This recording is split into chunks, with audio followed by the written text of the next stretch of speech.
मैं देखता हूँ। ओके, हो गया। हो गए, हाँ। हाँ, ऐसे करते हैं, मंगलाचरण करते हैं, सभी मिलके करते हैं।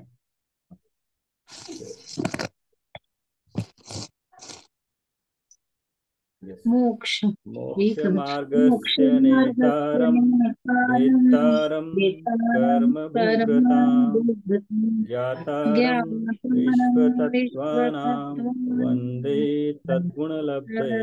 वन्दे तद्गुणलब्धये।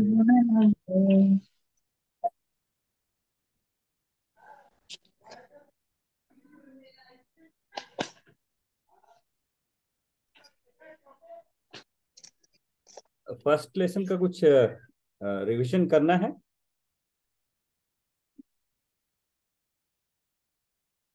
प्रमोद जी, जय जिनेन्द्र। जय जिनेन्द्र सब लोगों को। अच्छा है आप ज्वाइन किया आज। नहीं, जनरली क्या रहता है कि मेरा दूसरा प्रवचन चलता है तो कभी मैं वो सुनता हूँ तो मेरे को अच्छा। टाइम नहीं मिलता है। Okay okay. लेकिन बाद में आप जो लिंक भेजते हो वो मैं डेफिनेटली अच्छा अच्छा ये अच्छा। करके करता हूँ।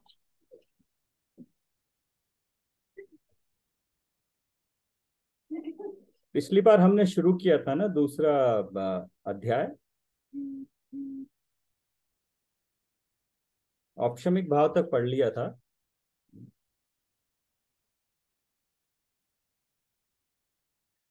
उसको एक बार फिर पढ़ेंगे।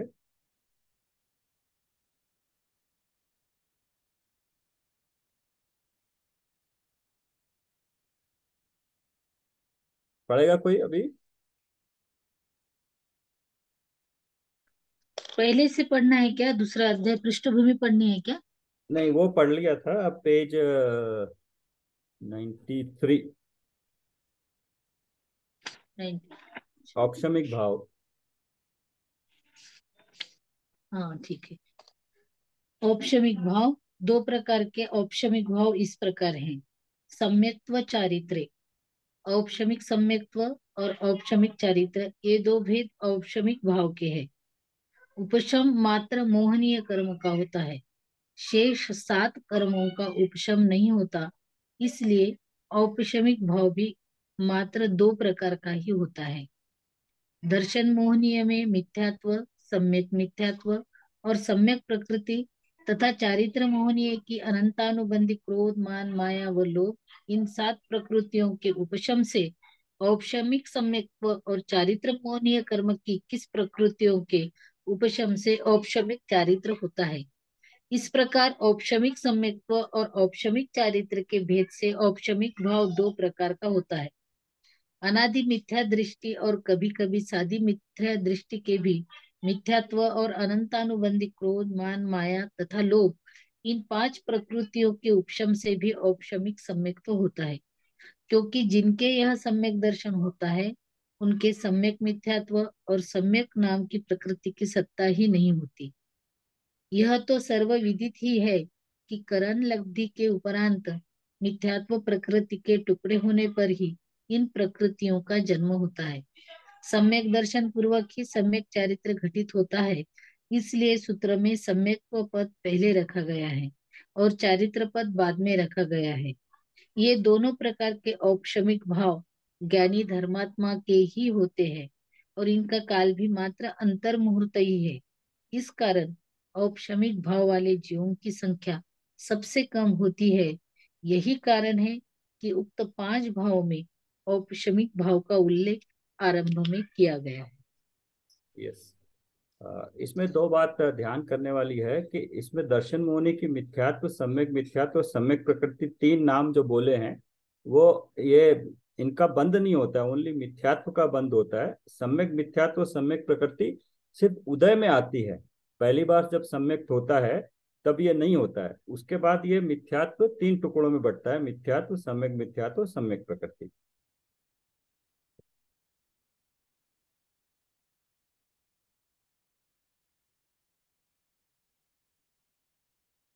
आगे पढ़ेंगे।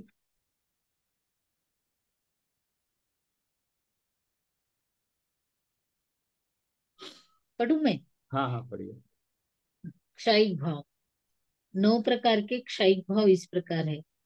ज्ञान दर्शन दान लाभ भोगोपभोग वीर्याणि च।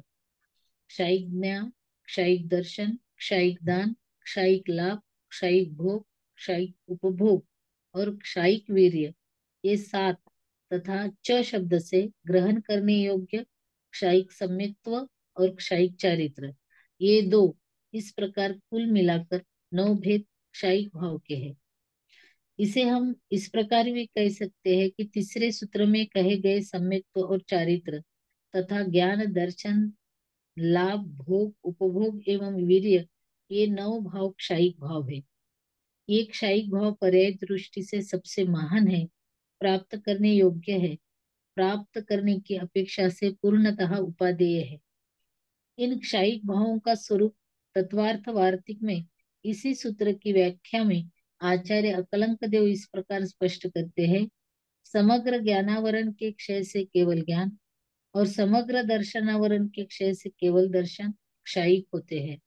समस्त दानांतराय कर्म के अत्यंत क्षय से अनंत प्राणियों को अभय और अहिंसा का उपदेश रूप अनंत दान क्षयिक दान है।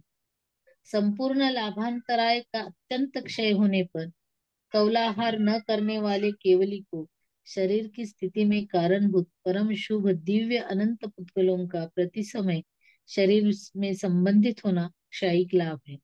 अतः कौलाहार के बिना कुछ कम पूर्व कोटि वर्ष तक औदारिक शरीर की स्थिति कैसे रह सकती है, यह शंका निराधार हो जाती है। संपूर्ण भोगांतराय के नाश से उत्पन्न होने वाले सातिशय भोग क्षयिक भोग है। इसी से पुष्पवृष्टि, गंधोदक वृष्टि, पद कमल रचना, सुगंधित शीत वायु आदि अतिशय होते हैं। समस्त उपभोगांतराय के नाश से उत्पन्न होने वाले समस्त उपभोगांतराय के नाश से उत्पन्न होने वाले सातिशय उपभोग क्षयिक उपभोग है। इसी से सिंहासन, छत्रत्रय, चमर, अशोक वृक्ष, भामंडल, दिव्य ध्वनि, देव दुंदुभि आदि होते हैं। समस्त वीर्यांतराय के अत्यंत क्षय से प्रकट होने वाला अनंत क्षयिक वीर्य है। दर्शन मोह के क्षय से क्षयिक सम्यक दर्शन और चारित्र मोहनीय के क्षय से क्षयिक चारित्र होता है। प्रश्न, दानांतराय आदि के क्षय से दानांतर आदि के क्षय से प्रकट होने वाले दानादि लब्धियों के अभयदान आदि कार्य सिद्धों में भी होने चाहिए? नहीं, क्योंकि दानादि लब्धियों के कार्य के लिए शरीर नाम कर्म और तीर्थंकर प्रकृति हृदय की अपेक्षा है। सिद्धों में ये लब्धियां सिद्धों में ये लब्धियां अव्याबाद अनंत सुख रूप से रहती है, जैसे कि केवल ज्ञान रूप में अनंत वीर्य। इसी प्रकार का भाव आचार्य पूज्यपाद कृत सर्वार्थ सिद्धि शास्त्र में भी व्यक्त किया गया है। ये सभी क्षयिक भाव एक बार उत्पन्न होने के बाद अनंत काल तक रहते हैं, इनका अभाव कभी भी नहीं होता। यद्यपि ये भाव पर्याय रूप है, अतः प्रति समय बदलना इनका सहज स्वभाव है, इसलिए इनकी स्थिति भी एक समय की ही है। तथापि ये संतति की दृष्टि से अनंत काल तक एक से ही रहते हैं। औपशमिक भाव वालों से अधिक संख्या क्षयिक भाव वालों की होती है। इस कारण क्षयिक भाव का उल्लेख औपशमिक भाव के तत्काल बाद किया गया है। क्षयिक भाव वालों में सभी अरहंत व सिद्ध तथा क्षपक श्रेणी वाले तथा क्षयिक सम्यक दृष्टि जीव आते हैं। ये औपशमिक और क्षयिक भाव सम्यक दृष्टि ज्ञानी जीवों के ही होते हैं। ये भाव धर्म भाव है, इसलिए भी इन्हें सबसे पहले रखा गया है। इसमें 9 बताए, 9 जितने भी घात्या कर्म हैं उनके रिस्पेक्ट में बताए गए हैं। दर्शन में केवल दर्शन खत्म, केवल दर्शनावरण जाने के बाद क्षयिक दर्शन, उसी तरह से केवल ज्ञानावरण जाने से क्षयिक ज्ञान, और 5 जो अंतराय कर्म है दान लाभ भोग उपभोग और वीर्य, ये और मिथ्यात्व जाने से सम्यक, चारित्र जाने से क्षायिक चारित्र, इस तरह से 9 लब्धियां बताई गई हैं। नेक्स्ट है क्षायोपशमिक भाव।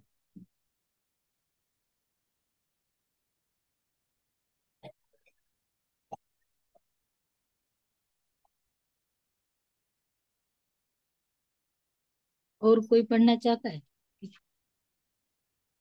ये नवलब्धियां भी बोलते हैं ना, इसे एक क्षयिक भाव जो है, नव केवल लब्धि रमाधरन हाँ, तारन यस वो। यस, ये वही 9 लब्धियां हैं।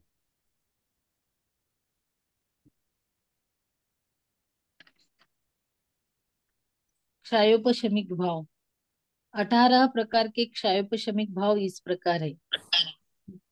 ज्ञाना ज्ञान दर्शन लब्धयश चतुस्त्री त्रिपंचभेदा सम्यक्त्व चारित्र संयमा संयमाश्च। ज्ञाना ज्ञान दर्शन लब्धयश चतुस्त्री त्रिपंचभेदाः सम्यक्त्व चारित्र संयमा संयमाश्च। 4 ज्ञान, 3 अज्ञान, 3 दर्शन, 5 लब्धियां, सम्यक्त्व, चारित्र और संयमा संयम, ये 18 क्षयोपशमिक भाव है। मति, श्रुत, अवधि और मन पर्याय ये 4 ज्ञान है। और कुमति, कुश्रुत, कुअवधि ये 3 अज्ञान है। तथा चक्षुदर्शन, अचक्षुदर्शन, अवधि दर्शन ये 3 दर्शन है। दान, लाभ, भोग, उपभोग और वीर्य ये 5 लब्धियां हैं। इस प्रकार 4 ज्ञान, 3 अज्ञान, 3 दर्शन, 5 लब्धियां। इस प्रकार 4 + 3 + 3 + 5 = 15 और सम्यक्त्व, चारित्र व संयमा संयम, इस प्रकार 18 भेद क्षयोपशमिक भाव के हैं। 4 प्रकार के, एक मिनट,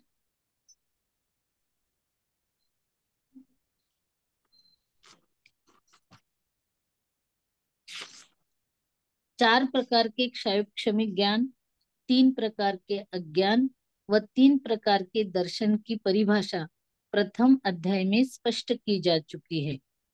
5 लब्धियों की चर्चा क्षयिक भाव के प्रकरण में हुई है। इतना अंतर समझना चाहिए कि इतना अंतर समझना चाहिए कि क्षयिक भाव में अंतराय के क्षय से होने वाली लब्धियां हैं और यहाँ क्षयोपशमिक भाव के प्रकरण में अंतराय कर्म के क्षयोपशम से होने वाली लब्धियों की बात है। क्षयोपशमिक सम्यक्त्व का स्वरूप इसी अध्याय के पहले दूसरे सूत्र की व्याख्या में आ गया है। अनंत कोई और पढ़ेगा? मेरे घर में डिस्टरबेंस ज्यादा हो अच्छा, रही है हाँ, बातें। रितु हाँ, जी पढ़ेंगे थोड़ा। आप? ओके सर, मैं पढ़ती हूँ। हाँ हाँ। 5 लब्धियों की चर्चा क्षयिक भाव के प्रकरण में हुई है। इतना अंतर समझना चाहिए कि क्षयिक भाव में अंतराय के क्षय से होने वाली लब्धियां हैं और यहाँ क्षयोपशमिक भाव के प्रकरण में अंतराय कर्म के क्षयोपशम से होने वाली लब्धियों की बात है। मतलब यहाँ दोनों में मतलब कि कौन सी लब्धियों की बात हुई, उन्होंने थोड़ा सा अलग अलग किया है कि क्षयिक भाव में अंतराय के क्षय से होने वाली लब्धियां, और यहाँ पर जो बात कर रहे हैं क्षयोपशमिक भाव के प्रकरण में अंतराय कर्म के क्षयोपशम से होने वाली लब्धियों की बात है। क्षयोपशमिक सम्यक्त्व का स्वरूप इसी अध्याय के पहले और दूसरे सूत्र की व्याख्या में आ गया है। अनंतानुबंधी, अप्रत्याखानावरण और प्रत्याखानावरण, इन 12 कषायों के उदयाभावी क्षय और इन्हीं के सद्व्यवस्था रूप उपशम होने से तथा 4 स्वजलों में से किसी एक देशघाती प्रकृति के उदय होने पर 9 कषायों का यथासंभव उदय होने पर जो संसार से पूरी निवृत्ति रूप परिणाम होता है वही क्षयोपशमिक चारित्र है। यह चारित्र 6वें 7वें गुण स्थानवर्ती मुनिराजों को होता है। अनंतानुबंधी और अप्रत्याखावरण, इन 8 कषायों के उदयाभावी क्षय और इन्हीं के सद्वस्था रूप उपशम होने से तथा प्रत्याखानावरण व स्वजलन कषाय के देशघाती स्पर्धकों के उदय होने पर नौ नौ कषायों के यथासंभव उदय होने पर जो वीरता रूप परिणाम होता है वह संयमा संयम कहलाता है। यह संयमा संयम पंचम गुण स्थान वर्ती श्रावकों के होता है। हम पांचवें गुण स्थान में मतलब क्या होता है उसका, तो ये सारा कुछ उसमें भी अपन जोड़ सकते हैं। नेक्स्ट ईयर गुण स्थान जब पढ़ेंगे तो ये सब मतलब बेसिक उसमें भी आएगा। ये 18 प्रकार के भाव ज्ञानी अज्ञानी सभी छद्मस्त जीवों के होते हैं। इसका आशय यह नहीं है कि सभी भाव सभी छद्मस्तों के होते हैं। तात्पर्य यह है कि मति श्रुत अवधि और मन पर्यय ज्ञान ज्ञानियों के होते हैं और कुमति कुश्रुत कुअवधि अज्ञानियों के होते हैं। इसी प्रकार अन्य भावों के संदर्भ में भी समझ लेना चाहिए।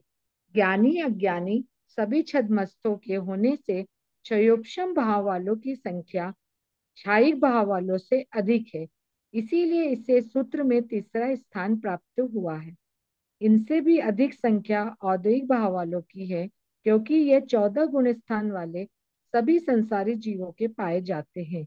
इसलिए औद्योगिक भाव वालों को चौथा स्थान प्राप्त हुआ है।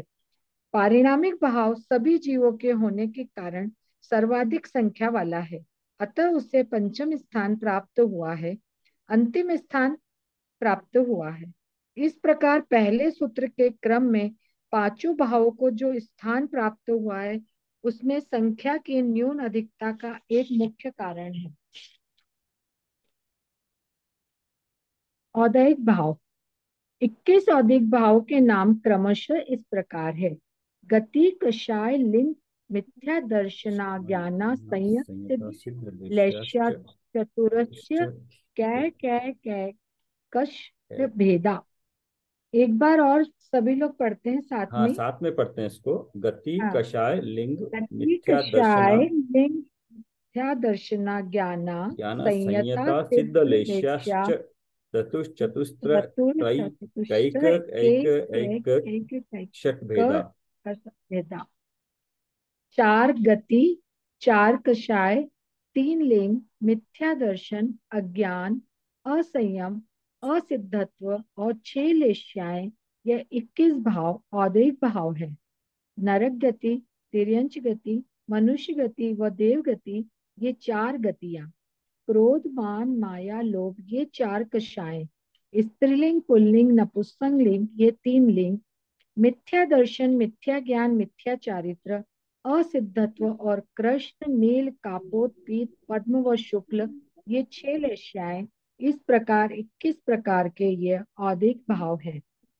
इन 21 औद्योगिक भावों का सामान्य स्वरूप तत्वार्थ वार्तिक में इस प्रकार स्पष्ट किया गया है: जिस कर्म के उदय से आत्मा नारक आदि भावों को प्राप्त हो वह गति है।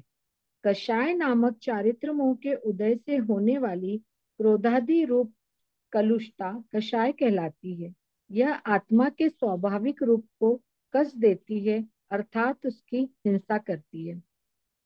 सर, आप 21 औद्योगिक भाव में के बारे में कुछ कहना चाहते हो तो बता दीजिए, फिर आगे बढ़ते हैं। हाँ, ये औदैहिक भाव का मतलब इन कर्मों के उदय के कारण जीव को उस प्रकार के भाव होते हैं। जैसे कोई अगर नरक गति में है या तिर्यंच गति में है, तो वो जीव उस गति के कारण उस तरह के भाव करते हैं। जैसे कि हम मनुष्य गति में रहेंगे अभी और सोचेंगे कि वो कोई जानवर है, कुत्ता बिल्ली है, वो कुछ और भाव करेगा, नहीं, ऐसे नहीं करेगा। वो कुत्ता होते हुए कुत्ते के भाव ही करेगा, उसको कर्म के कारण जिस गति में है। तो इसी तरह से गति, लिंग, मिथ्या दर्शन, अज्ञान, असंयम, असिद्धत्व और 6 लेश्या हैं, ये इनके हिसाब से उनके भाव होंगे। कर्मों के उदय के हिसाब से जिस गति में है उस गति के रेस्पेक्ट में उसके भाव होंगे। द्रव्य और भाव के भेद से लिंग 2 प्रकार का है। चूंकि आत्म भावों का प्रकरण है, अतः नाम कर्म के उदय से होने वाले द्रव्य लिंग की यहाँ विवक्षा नहीं है। स्त्री वेद के उदय से होने वाली पुरुषा अभिलाषा रूप भाव स्त्री वेद है। पुरुष वेद के उदय से होने वाली स्त्री अभिलाषा रूप भाव पुरुष वेद और नपुंसक वेद के उदय से होने वाली उभया भिलाषा रूप भाव नपुंसक वेद है। दर्शन मोह के उदय से तत्वार्थ में अरुचि या अश्रद्धान भाव मिथ्यात्व कहलाता है। जिस प्रकार प्रकाशमान सूर्य का तेज सघन मेघों द्वारा तिरोहित हो जाता है, उसी प्रकार ज्ञानावरण के उदय से ज्ञान स्वरूप आत्मा के ज्ञान गुण की अनाभिव्यक्ति रूप भाव अज्ञान है। यह सबका अलग अलग परिभाषाएं दी है, सब लोग अंडरलाइन कर लीजिए। ये fill in the blanks, match the following किसी में भी एग्जाम में आ सकता है। चारित्र मोह के उदय से बट ये होने हमारे वाली, सिलेबस में नहीं है। हाँ जी, हाँ, सेकंड नहीं है ये सिलेबस में। सेकंड सिलेबस में नहीं है, जरूरी है ये बस पढ़ना। चारित्र मोह के उदय से होने वाली हिंसादि और इंद्रिय विषयों में प्रवृत्ति रूप भाव असंयम है। अनादि से कर्मबद्ध आत्मा के सामान्यतः सभी कर्मों के उदय से असिद्ध पर्याय होती है। तो सर ये लिखना भी नहीं है क्या अपने को जनरल में? नहीं, ये लिखना भी जरूरत नहीं है।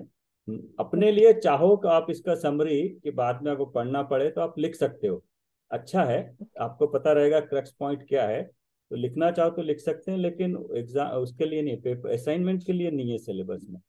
ओके। कषाय के उदय से अनुरंजित योग प्रवृत्ति रूप भाव लक्ष्या है।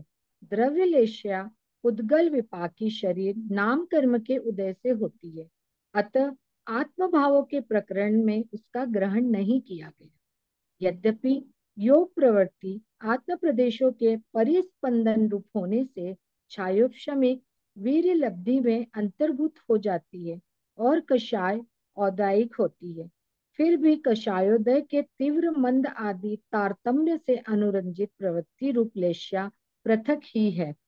यद्यपि उपशांत कषाय, क्षीण कषाय और सहयोग केवली गुण स्थानों में कषाय का उदय नहीं है, फिर भी वहां भूतपूर्व प्रज्ञापन नय की अपेक्षा शुक्ल लेश्या उपचार से कही है। मिथ्या दर्शन में दर्शनावरण के उदय से होने वाले अदर्शन का अंतर्भाव हो जाता है। यद्यपि मिथ्या दर्शन तत्वार्थ के श्रद्धान रूप भाव है, फिर भी आदर्शन सामान्य में दर्शना भाव रूप है से दोनों प्रकार के दर्शनों को अभाव में ले लिया जाता है। ये 21 औदैहिक भाव त्यागने योग्य है। पारिणामिक भाव। पारिणामिक भावों के भेद क्रमशः इस प्रकार है। जीव भव्या भव तत्वानि च। सभी लोग एक बार पढ़ेंगे। जीव जीव भव्य भव्या भव्यत्वानि च। भव्या भव्यत्वानि च। जीवत्व, भव्यत्व और अभव्यत्व, ये 3 पारिणामिक भाव है। इन भावों का स्वरूप तत्वार्थ वार्तिक में इस प्रकार स्पष्ट किया गया है।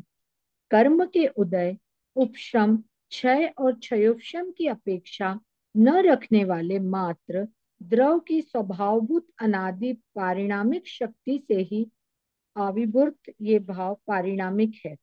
जीव द्रव्य का निज परिणाम ही जीवत्व है। सम्यक दर्शन, ज्ञान और चारित्र पर्याय जिसकी प्रकट होगी वह भव्य है, और जिसके प्रकट न होगी वह अभव्य है। द्रव्य की शक्ति से ही यह भेद है।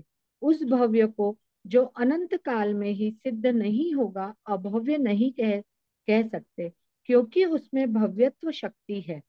इस प्रकार जीवत्व, भव्यत्व और अभव्यत्व, ये 3 भाव पारिणामिक भाव है। 5 भावों के संदर्भ में सामान्य जानकारी इस प्रकार 2 + 9 + 18 + 21 + 3 ऐसे 53, 53, ये 53 प्रकार के भाव जीव के स्वतत्व है, असाधारण भाव है, जो मात्र जीवों में ही पाए जाते हैं, अन्य द्रव्यों में नहीं। अघातिया कर्मों का न तो उपशम होता है और न ही क्षयोपशम। उनकी तो मात्र 2 दशाएं होती है, या तो उनका उदय होता है या क्षय होता है। उनका उदय होने पर औदैहिक भाव होते हैं और क्षय होने पर क्षायिक भाव होते हैं। घातिया कर्मों में ज्ञानावर्णी, दर्शनावर्णी और अंतराय, इन 3 कर्मों की 3 दशाएं होती है, उदय, क्षय और क्षयोपशम। इसलिए इनके निमित्त से 3 प्रकार के भाव होते हैं, औदैहिक, क्षायिक और क्षायक्षमिक भाव। एकमात्र मोहिनी कर्म ऐसा है जिसकी 4 दिशाएं होती है, उपशम, क्षय, क्षयक्षम और उदय। इसलिए मोहिनी कर्म के निमित्त से 4 प्रकार के भाव होते हैं, औपशमिक, क्षायिक, क्षयोपशमिक और आदयिक। पारिणामिक भाव किसी कर्म के निमित्त से नहीं होते हैं, वो तो आत्मा के स्वभाव भाव हैं। इसे हम ऐसा कह सकते हैं कि उपशम मात्र मोहिनी कर्म का होता है, क्षयोपशम 4 घातीय कर्मों का होता है, क्षय और उदय 8 कर्मों का होता है। के पॉइंट वाइज ऐसे डॉक्टर साहब ने लिखा है, औपशमिक भाव साधी शांत है, क्षायिक भाव साधी अनंत है, क्षयोपशमिक भाव भव्य जीवों की अपेक्षा अनादि शांत है और अभव्य जीवों की अपेक्षा अनादि अनंत है। औदैहिक भाव भी भव्य जीवों की अपेक्षा अनादि शांत है और अभव्य जीवों की अपेक्षा अनादि अनंत है। पारिणामिक भाव अनादि अनंत है। औपशमिक भाव प्रकट करने की अपेक्षा एक देश उपादेय है, क्षायिक भाव प्रकट करने की अपेक्षा शकल देश उपादेय है। अज्ञानी के क्षयोपशमिक भाव हे है और ज्ञानी के एक देश उपादेय है। औदैहिक भाव पूर्णतः हे है तथा भव्यत्व अभव्यत्व रूप पारिणामिक भाव गे है और जीवत्व रूप अपना परम पारिणामिक भाव श्रद्धेय है, परम गे है और ध्येय है। मैं परम पारिणामिक भाव रूप ही हूँ, इसी भाव के आश्रय से धर्म होता है। ये इसमें ये परिणामिक भाव का अर्थ और भाव समझना बहुत जरूरी है। परिणामिक भाव मतलब जो त्रिकाल है, अनादि अनंत है, इसको किसी कर्म की अपेक्षा नहीं है, न किसी के कारण ये त्रिकाल रहता है। ये मेरा जीवत्व भाव है, जिसके कारण मैं जी रहा हूँ, प्रति समय जीता रहा हूँ, चाहे भव्य हो चाहे अभव्य हो, किसी भी काल में। और भव्य तभी बनता है जब इस तरह की अपने जीवत्व भाव की उसको आस्था होती है, श्रद्धा होती है, वो मानता है कि मेरा स्वभाव ऐसा है। भव्य तो अभव्य तो में जो भव्य कभी न कभी जो है सो मोक्ष पाएगा, अभव्य तो कभी नहीं पाएगा। एक तो ये है। और दूसरा क्षायक्षमिक भाव और क्षायक्षमिक लब्धि, ये दोनों अलग चीजें हैं। क्षायक्षमिक भाव घातिया कर्मों में, कुछ कर्मों में ये होता रहता है, हमें क्षायक्षमिक भाव है इसलिए हमें ज्ञान हो रहा है, वर्ण कुछ न कुछ ज्ञान हो रहा है। लेकिन क्षायक्षमिक लब्धि का समय उसी वक्त होता है जब जीव उस तत्व निर्णय के काल में होता है, और ये अंतर्मूर्त के लिए ही होता है। और ये जो पांचों लब्धियों का काल भी टोटल अंतर्मूर्त है, एक एक लब्धि का काल भी अंतर्मूर्त है।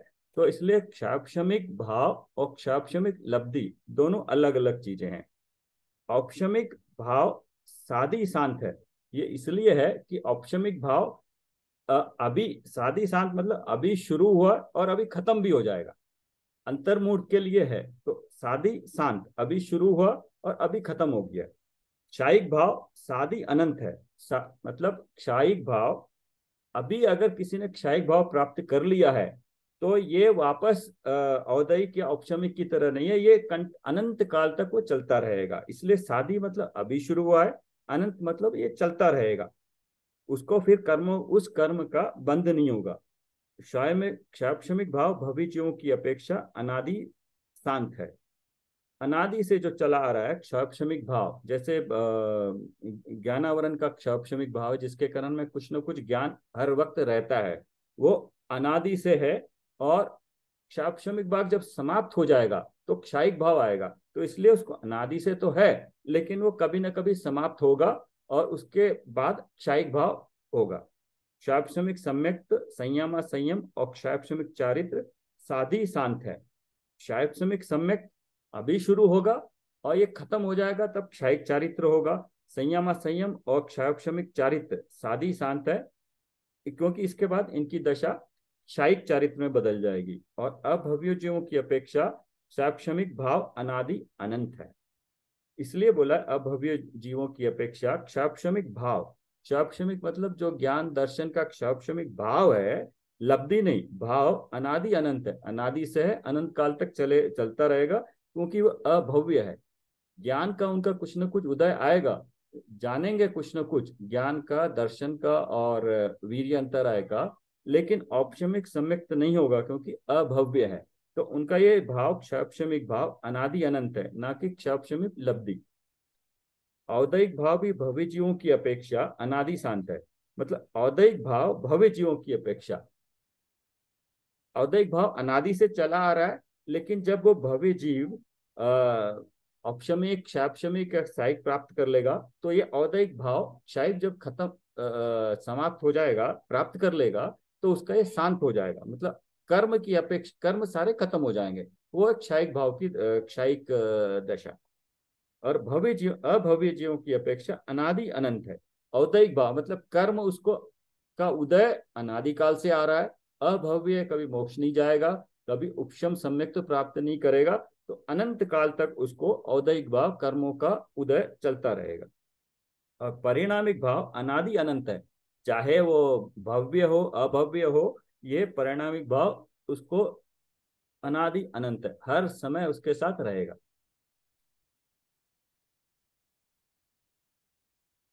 कोई और पढ़ना चाह रहा है कि मैं कंटिन्यू करूं? हाँ मैं पढ़ती हूँ। एक पेज और है, ये खत्म हो जाएगा। हाँ हाँ वो, जब यह आत्मा स्वयं के जीवत्व रूप परम पारिणामिक भाव को जानता है, पहचानता है, उसमें अपनापन स्थापित स्थापित करता है, उसका श्रद्धान करता है, और सम्यक ज्ञान श्रद्धान पूर्वक उसी में जम जाता है, रम जाता है, समा जाता है, उसी के ध्यान में मग्न हो जाता है, सम्यक दर्शन ज्ञान चारित्र रूप परिणमित होता है, औपशमिक क्षायिक और सम्यक क्षायोपशमिक भाव रूप परिणमता है, तो संपूर्ण औदयिक भाव का अभाव कर देता है, संसार से मुक्त हो जाता है, सिद्ध दशा रूप परिणमित होकर अनंत काल तक अनंत सुख का उपभोग करता है। ये पूरा पैराग्राफ का स्टार्टिंग पॉइंट आत्मा स्वयं के जीवत्व रूप परम परिणामिक भाव। परिणामिक भाव तो हर एक में होता है, जीव के लिए उसको परम लगाए, भाव को जानता है, पहचानता है, उसमें अपनापन स्थापित करता है, तो ये बाकी का पूरा अपने आप होता चला जाता है। करने वाला काम यह है कि उसको उसमें अपनत्व स्थापित करना है कि मैं ऐसा त्रिकाल ऐसा स्वभाव वाला हूँ। हाँ आगे पढ़िए। उक्त हाँ, उक्त 52 भावों के आश्रय से सम्यक दर्शन ज्ञान चारित्र प्रकट नहीं होते, एकमात्र परम पारिणामिक भाव के आश्रय से ही रत्नत्रय रूप धर्म प्रकट होता है। अतः एकमात्र आश्रय करने योग्य परम उपादेय यही 53वां भाव है। हम कह सकते हैं कि पारिणामिक भाव के बिना कोई जीव नहीं है, औदायिक भाव के बिना कोई संसारी जीव नहीं है, क्षायोपशमिक भाव के बिना कोई छद्मस्त नहीं है, क्षायिक भाव के बिना क्षायिक समकिति क्षायिक चारित्रवंत और अरहंत तथा सिद्ध नहीं है, और पांचवा औपशमिक भाव के बिना कोई धर्म का आरंभ करने वाला नहीं है। हाँ, परिणामिक भाव के बिना कोई जीव नहीं है। कोई जीव मतलब जितने भी जीव है, चाहे संसारी या मुक्त, सभी को परिणामिक भाव है। औदैहिक भाव के बिना कोई संसारी जीव नहीं है। संसारी जीव मतलब अनंत तक 14वें गुण स्थान तक ले लिया, संसारी जीव नहीं है, उनको भी उदय है कर्मों का। और शैक्षणिक भाव के बिना कोई छद्मस्त नहीं है जिसको कर्मों का आवरण हो। और शैक्षणिक क्षायिक भाव के बिना कोई क्षायिक समकिति, मतलब क्षायिक सम्यक दृष्टि को क्षायिक भाव है, क्षायिक चारित्रवंत को क्षायिक चारित्र है, अनंत तथा सिद्ध और अनंत तथा सिद्ध नहीं है। और अनंत और सिद्ध भी उसके बाद वो कंटिन्यू रहेगा, क्षायिक भाव उनको भी है ये। औपशमिक भाव के बिना कोई धर्म का आरंभ करने वाला नहीं है, इसलिए उपशम सम्यक औपशमिक भाव जैसे उपशम सम्यक के बिना धर्म का कोई शुरुआत नहीं होती है। सर बस 1 मिनट में मीटिंग एंड हो जाएगी। 217 लिखा है बस बस। ये आखिरी वाला फिर से ज्वाइन होना है या कल ही करें? ये चैप्टर तो खत्म हो जाएगा आज। हाँ, इसमें कोई पॉइंट वगैरह ये है क्या? फिर से ज्वाइन नहीं, अभी थोड़ा सा है सर, कल नहीं तो इसको कंटिन्यू करते हैं। 2 मिनट है बाकी एक अभी। पैराग्राफ रीड कर लीजिए निरंजना जी, जो हाँ बच्चा हाँ है ना जी। लास्ट का। हाँ, हम्म। वस्तुतः निश्चय से स्वतत्व तो परम पारिणामिक भाव ही है, शेष 52 भाव व्यवहार से स्वतत्व है। अतः जिन भव्य जीवों को अनंत काल तक के लिए अनंत सुखरूप परिणमित होना है, अनंत सुखी होना है, मुक्त दशा प्राप्त करना है, मोक्ष में जाना है, वे भव्य जीव परम पारिणामिक भाव रूप निज भगवान आत्मा का आश्रय करे, उसी को जाने, निज रूप जाने, निज रूप माने, उसी में अपनापन स्थापित करे, उसी में जम जाए, रम जाए, समा जाए और अनंत काल तक अनंत सुख का उपभोग करे। ये पूरा हो गया। अब हाँ, तो इसमें कुछ पॉइंट है, किसी को कुछ बोलना है?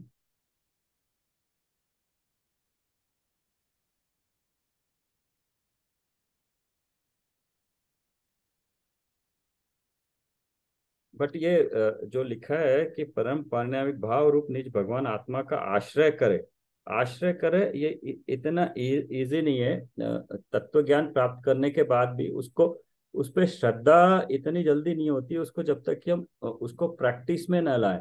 जैसे अभी बता रहे हैं वो कि हम 6 द्रव्य जानते हैं, द्रव्यों का लक्षण जानते हैं, लेकिन उस पर हम कितना विश्वास करते हैं, डे टू डे की हर एक एक्टिविटी में कितना विश्वास करते हैं। और विश्वास किस बेसिस पे करना चाहिए? लक्षण के आधार पर। लक्षण के आधार पे बेसिकली द्रव्य और पुद्गल को है, तो पुद्गल जो जो है उसको, जो नजर आ रहा है, स्पर्श रस गंध, उसको पुद्गल मानना है, अपने धारणा में इतनी बार कर करके प्रैक्टिस करके बिठाना है कि वो पुद्गल लगे दिन रात। और उसमें से जीव कैसे पहचानना है? जहां पे चेतना है वहां पे जीव है, जहां चेतना है वहां जीव है।